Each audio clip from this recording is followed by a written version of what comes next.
తెలంగాణ రాష్ట్ర వ్యాప్తంగా ఉన్నటువంటి 12 విశ్వవిద్యాలయాల నుంచి కాంట్రాక్ట్ అధ్యాపకులంతా ప్రజాభవన్ చేరుకోవడం జరిగింది. గత 10-15 సార్లు ప్రజాభవన్లో మేము మా రిప్రజెంటేషన్లు ఇవ్వడం జరిగింది. జేఎల్గా పనిచేస్తున్నటువంటి కాంట్రాక్ట్ అధ్యాపకుల్ని రెగ్యులరైజ్ చేశారు, డిఎల్గా ఉన్నటువంటి వాళ్ళని చేశారు, పాలిటెక్నిక్లో పనిచేస్తున్నటువంటి వాళ్ళందరినీ కూడా రెగ్యులరైజ్ చేసి గత ప్రభుత్వం కావాలనే ఉద్దేశపూర్వకంగా వారి విశ్వవిద్యాలయాలను కాపాడుకోవడంలో భాగంగా వారి విశ్వవిద్యాలయాలు బాగుపడాలని చెప్పేసి ప్రభుత్వ యూనివర్సిటీలను నిర్వీర్యం చేయాలనే కుటిల యత్నంలో భాగంగా విశ్వవిద్యాలయాల్లో పనిచేస్తున్నటువంటి కాంట్రాక్ట్ అధ్యాపకులను విస్మరించారు. దానికి నిరసనగా గతంలో టీఆర్ఎస్ ప్రభుత్వానికి వ్యతిరేకంగా మేము అనేక కార్యక్రమాలు చేయడం జరిగింది. ఎలక్షన్ సందర్భంగా కూడా వాళ్ళకి బుద్ధి చెప్పే విధంగా కాంట్రాక్ట్ అధ్యాపకులు కూడా చాలా క్రియాశీల పాత్ర పోషించారనేది కూడా ఒక వాస్తవం. ఈ నేపథ్యంలో కాంగ్రెస్ ప్రభుత్వం అధికారంలోకి వచ్చిన తర్వాత గతంలో శ్రీధర్ బాబు గారు అసెంబ్లీ సాక్షిగా చెప్పినటువంటి విషయాలు కావచ్చు, భట్టి గారు ప్రతిపక్ష నేతగా ఆ రోజు అసెంబ్లీలో మాట్లాడినటువంటి మాటల సాక్షిగా కావచ్చు, సీతక్క గారు చెప్పినటువంటి మంత్రిగా ఉన్నటువంటి సీతక్క గారు చెప్పినటువంటి విషయాలను కూడా వెలుగులో తీసుకొని వారు మాకు అసెంబ్లీ సాక్షిగా గతంలో హామీ ఇచ్చారు. అట్లనే వారి మేనిఫెస్టోలో కూడా పెట్టారు.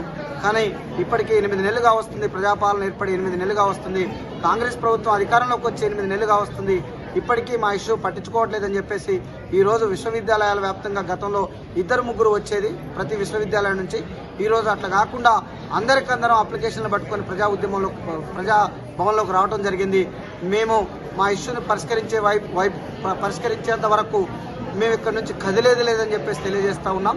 మాకు నిర్దిష్టమైనటువంటి హామీ ఇక్కడ నుంచి దొరికేంత వరకు కూడా ఇక్కడ నుంచి లేవకుండా ఇక్కడే ఉంటామని చెప్పేసి మేము తెలియజేస్తున్నాం. ఖచ్చితంగా మమ్మల్ని విస్మరిస్తే ప్రభుత్వ ఎడ్యుకేషన్ని విస్మరించినట్లే మా ఇష్యూని ఇంకా 50,000, 60,000 తీసుకుంటూ అర్ధాకిలతో మేము ఇంకా ఎన్ని రోజులు ఉండాలని చెప్పేసి కూడా మేము ప్రభుత్వాన్ని అడుగుతా ఉన్నాం.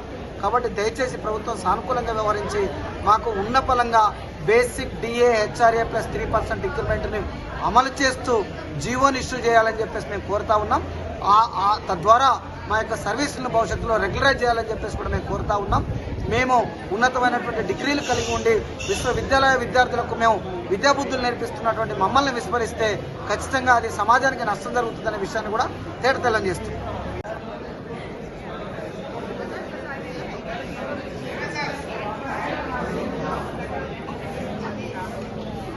నేను మన కిషోర్ ఐడియా ఉంది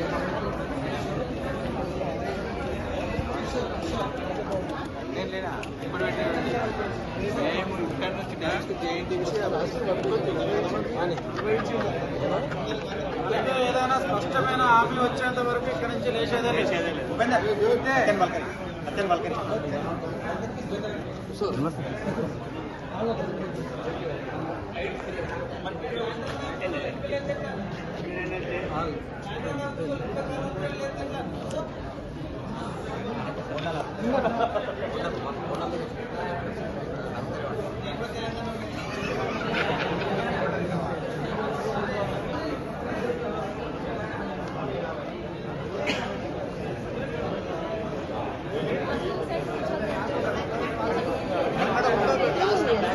ఇదే బాగుంటాను. నుంచి వచ్చాము. ఈరోజు రాష్ట్ర కమిటీ పిలుపు మేరకు 12 యూనివర్సిటీలో పనిచేసే ఒప్పంద అధ్యాపకులందరూ కూడా ప్రజాభవన్కి వచ్చి మా సమస్యను విన్నవించుకుందామని వచ్చాము. గతంలో జేఎల్, డిఎల్, పాలిటెక్నిక్ వాళ్ళని ప్రభుత్వం టీఆర్ఎస్ ప్రభుత్వం చేసింది.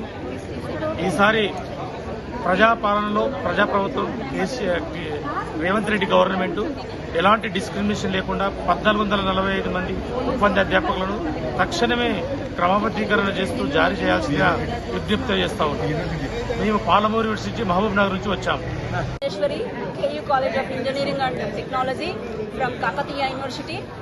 అయ్యా రేవంత్ రెడ్డి గారు, మేము గత 25 సంవత్సరాల నుంచి మరి చాలని వేతనాలతో ఇబ్బంది పడుతూ మరి ఇట్లా సుప్రీంకోర్టు ఇచ్చిన జీవో ప్రకారం సమాన పనికి సమాన వేతనం అమలు చేస్తారని ఆశపడ్డా కూడా మాకు ఏది కాకుండా మాకు చాలని వేతనాలతో ఇంత ఇబ్బంది పడుకుంటూ కూడా మేము ప్రజాభవన్కి ఆల్మోస్ట్ 12 యూనివర్సిటీల నుంచి దాదాపు ఒక 600 నుంచి 800 మంది ఇక్కడ మీకు విజ్ఞప్తి మేరకు మీకు విజ్ఞప్తి ఇచ్చుకొని మరి ఏందయ్యా మా కడుపులను ఇంకా చూడరా, మేము ఎట్లా బతకాలి, ఇప్పుడు పెరుగుతున్న ధరల నిమిత్తం కానీ పిల్లల ఫీజుల విషయంలో కానీ ఈ చాలని ఆరాకొర జీతాలతో మేము చాలా బాధలు అనుభవిస్తూ మరి ఎందుకు మరి ప్రభుత్వ యూనివర్సిటీలను నిర్వీర్యం చేద్దామనే ఉద్దేశంతోన అటు టీఆర్ఎస్ గవర్నమెంట్ కూడా మాకు మాట ఇచ్చి తప్పింది. మరి కాంగ్రెస్ హయాంలోనైనా మాకు మంచి వేతనాలు వస్తాయి, మేము కాస్తైనా సెక్యూరిటీగా బ్రతుకుతాము, ఇట్లా టెన్షన్ లేకుండా ఎవరు వచ్చినా కూడా మా జాబ్లని కాంట్రాక్చువల్ అనే పదాన్ని వాడుతూ మమ్మల్ని చాలా ఇబ్బందులకు గురి చేస్తూ మాకు మానసిక క్షోభని